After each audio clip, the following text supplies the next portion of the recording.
The radiant international school દ્વારા ધોરણ 10 અને 12ના વિદ્યાર્થી ફેબ્રુઆરી-માર્ચ 2025 બોર્ડની પરીક્ષાઓ સફળતાપૂર્વક અને નિર્વિઘ્ન પૂર્ણ થાય તે માટે વશિષ્ઠ જ્ઞાન સફળતા યજ્ઞ સાથે તિલક સેરેમની અને વિદાય સમારંભ કાર્યક્રમ યોજાયો।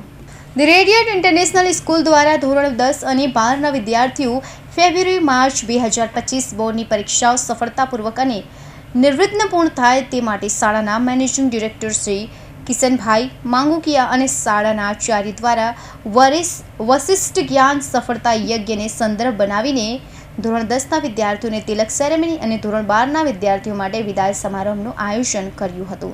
આ યજ્ઞ કરવાનો મુખ્ય હેતુ વિદ્યાર્થીઓમાં ભારતની અતિ પ્રાચીન રીતિ રિવાજો અને સંસ્કૃતિને અપનાવે તેમજ તેના મૂલ્યોની જીવનમાં ઉતારે, જેથી દેશ માટે શ્રેષ્ઠ નાગરિકનું સર્જન કરી શકે, સાથે સાથે વિદેશી સંસ્કૃતિથી દૂર રહી શકે।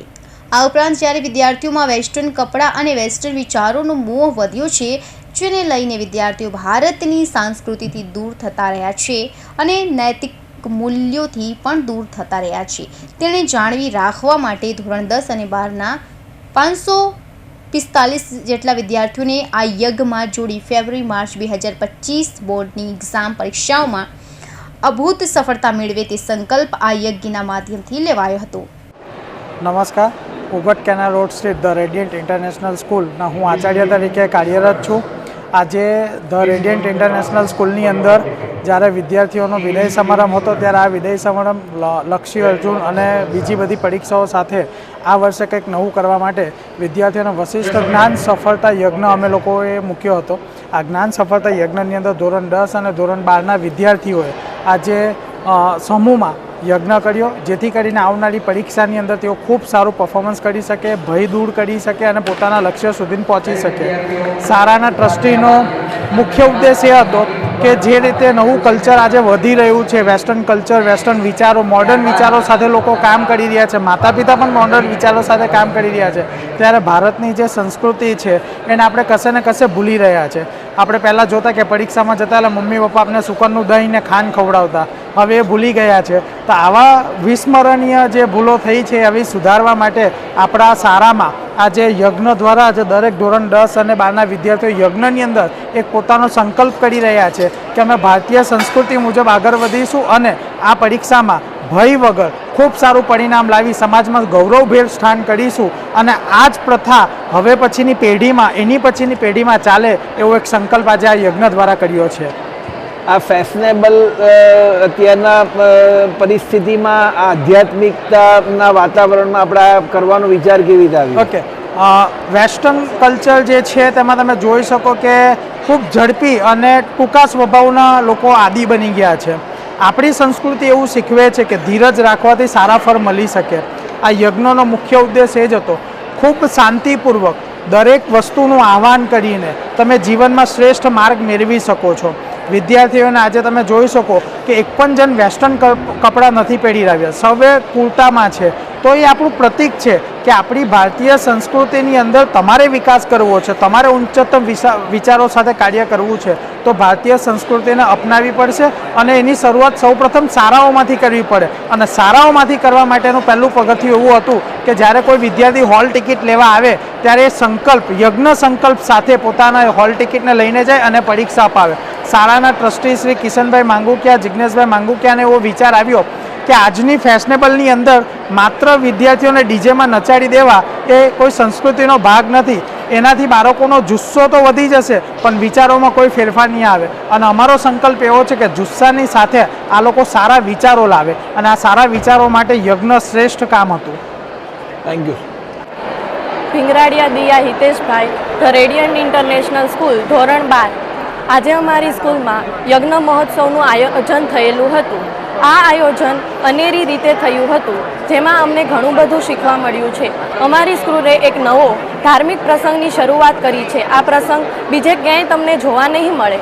આ પ્રસંગ કરવાથી અમારામાં એક પોઝિટિવ વાઇબ આવે છે, જે અમને ઘણું મદદરૂપ બનશે અને આવનાર સમયમાં અમને ખબર પડશે કે આ રિઝલ્ટ કેવી રીતનું આવશે। આ અમને મદદરૂપ બનશે। 12મા ધોરણમાં ભણો છો, આટલા વર્ષોમાં આપણે કોઈ દિવસ આવી કોઈ પૂજા સ્કૂલમાં કરી છે ખરી? નહીં, આ અમારી સ્કૂલમાં પહેલીવાર થયેલું છે, જેમાં અમે ભાગરૂપ બન્યા તેનો અમને આનંદ છે અને આવો ને આવો પ્રસંગ બીજી વાર યોજાય તેવી પ્રાર્થના કરું છું. આ આધ્યાત્મિક પૂજા કર્યા બાદ અત્યારે કેવું ફીલ થાય? પોઝિટિવ વાઇબ આવે છે. હિન્દુ સંસ્કૃતિ પ્રમાણે યજ્ઞનું ઘણું બધું મહત્ત્વ છે અને આ મહત્ત્વ અમને આજે સમજાયું છે કે આવી સંસ્કૃતિ મળી હોવાનો અમને ઘણો આનંદ છે. રેડિયન્ટ ઇન્ટરનેશનલ સ્કૂલ આવું દર વખતે કંઈક નવું કરવામાં માને છે. આપ જ્યારે અહીંયાથી વિદાય લઈ રહ્યા છો, તમે કયા વિચારો લઈને સ્કૂલમાંથી વિદાય લો છો? અમારી શાળાએ અમને ઘણું બધું આપ્યું છે, જેનો અમને આભાર વ્યક્ત કરું છું. અમારા શિક્ષણે હાલમાં અમને ઘણા સદવિચારો, ગુણ, જ્ઞાન આપ્યો છે, જેનો ભવિષ્યમાં હું સારી રીતે ઉપયોગ કરી શકું અને આ રાષ્ટ્રને કંઈક સારું અર્પણ કરી શકું તેવી મારી ઈચ્છા છે. આખા વર્ષ દરમિયાન રેડિયન્ટ સ્કૂલમાં જે ભણ્યા છો, તમારા શિક્ષકોએ તમને જે ભણાવ્યું છે એ વિશે થોડું કહો. અમારા શિક્ષકનો અમારા પ્રત્યેનો ભાવ, આદરમાન ઘણા જનેરા હતા. આવો ભાવ, સદવિચાર, પ્રામાણિકતા અમને શીખવા મળી છે. આવા ટીચરો મળ્યાનો અમને ખૂબ જ આનંદ છે. મારું નામ ભીંગરાડિયા વિશ્વ અશોકભાઈ છે. હું રેડિયન્ટ ઇન્ટરનેશનલ સ્કૂલમાં અભ્યાસ કરું છું.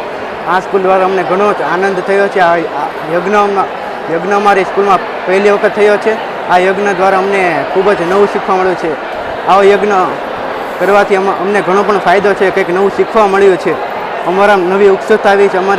અમારામાં આ આધ્યાત્મિક પૂજા કરવાથી તમને અંદર કેવું ફીલ થઈ રહ્યું છે અત્યારે? અમારે અંદરથી કંઈક નવું કરવાનું જ ફીલ થયું છે. અમારે વધારે માર્ક લાવવા મહેનત કરવાનું કંઈક અમને થાય છે. પરીક્ષા વખતે તમારા મનમાં જે ડર હોય છે એ આજે આ પૂજા કર્યા બાદ હવે તમને કેવું લાગી રહ્યું? આ પૂજા બાદ અમને ડર નહોતો, સહેજે પણ ડર રહ્યો નથી. અમે સફળતાપૂર્વક એક્ઝામ આપી શકીશું. એક્ઝામનું અમને સહેજે ટેન્શન રહ્યું નથી.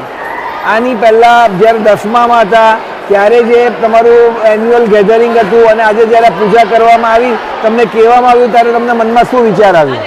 10મામાં આવું કાંઈ યજ્ઞ હતો જ નહીં. 12માં પહેલી વખત અમારી સ્કૂલે યજ્ઞનું આયોજન કર્યું છે. તેથી અમને ખૂબ જ આનંદ થયો છે. મારું નામ મોરડિયા રુદ્રા છે અને હું ધ રેડિયન્ટ ઇન્ટરનેશનલ સ્કૂલમાં અભ્યાસ કરું છું. આજે અમારું ફેરવેલ હતું અને અમારા ફેરવેલ માટે અમારા સારા માર્ક આવે એના માટે અમારી સ્કૂલ દ્વારા યજ્ઞનું આયોજન કરવામાં આવ્યું હતું, જેનાથી અમને ઘણો લાભ થશે ભવિષ્યમાં તેની ખાતરી છે. આજે જ્યારે હોલ ટિકિટને દિવસે જ આપણે આ પૂજા કરવામાં આવી છે, તમે કેવું અંદરથી ફીલ કરી રહ્યા છો અને પૂજા કર્યા બાદ કેવું લાગી રહ્યું છે? પહેલાં તો બહુ ટેન્શન હતું, પણ પૂજા કર્યા બાદ એકદમ આમ પોઝિટિવ એનર્જી આવી ગઈ છે કે હવે એક્ઝામ તો ઘણી સારી જશે અમારી.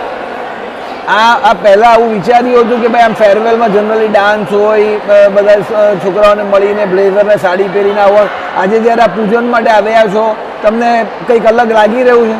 હા, કારણ કે દરેક સ્કૂલોમાં એવું હોય છે કે ફેરવેલના નામે આપણે વેસ્ટર્ન કપડાં પહેરીને ખાલી નૃત્ય ને એવું બધું જ કરવામાં આવે છે, પરંતુ અમારી સ્કૂલમાં જ્યારે એવું કીધું કે યજ્ઞ કરવાનું છે ત્યારે બધાનામાં ખુશીનો અલગ જ માહોલ હતો અને બધાને અલગ પોતાની રીતે અંદરથી પોઝિટિવ ફિલિંગ આવતી હતી. તમારા જેવા મિત્રોને શું મેસેજ પાઠવવા માંગો છો? એ જ કે બધા સારી રીતે એક્ઝામ આપે અને ભવિષ્યમાં સારા ગુણ લાવે, હું પણ સારો સ્કોર કરી શકું, એ જ. Thank you.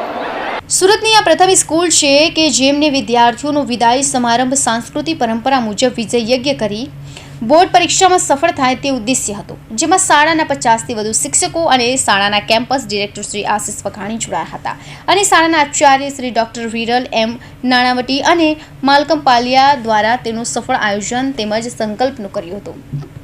વિદ્યાર્થીના સફળતા માટે કરેલા વશિષ્ઠ જ્ઞાન સફળતા યજ્ઞ વાલીઓ દ્વારા પ્રશંસનીય રીતે આવકાર્યો હતો અને શાળાના પરિવારને અભિનંદન પાઠવ્યા હતા. સાથે સાથે વિદ્યાર્થીઓમાં સિંચન કરી રહેલા આ સંસ્કારો માટે તેમને શાળા પરિવારનો ધન્યવાદ માન્યો હતો. Bureau report, Hind TV news, Surat.